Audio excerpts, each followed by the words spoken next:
Racism has shaped the urban geography of many American cities. St. Louis is both anomalous and exemplary of this phenomenon.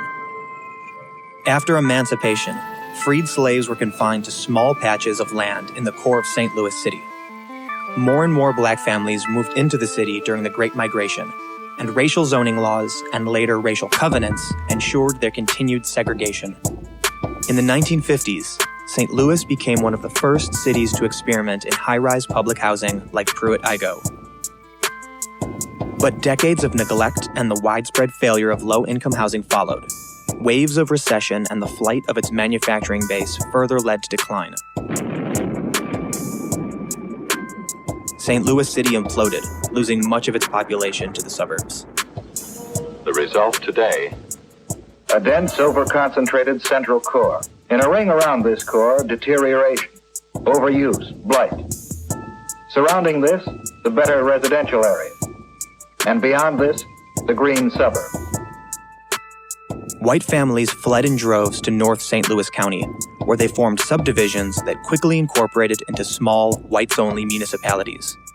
One suburb, Blackjack, Missouri, has kept low-cost housing out.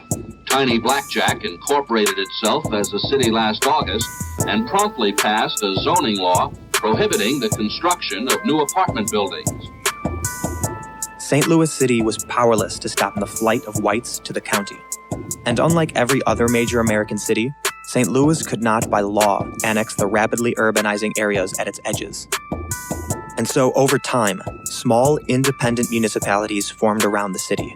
This fractured political system created 90 municipalities, more than 60 police forces, 81 municipal courts, and a justice system that inherited the structural racism of its past.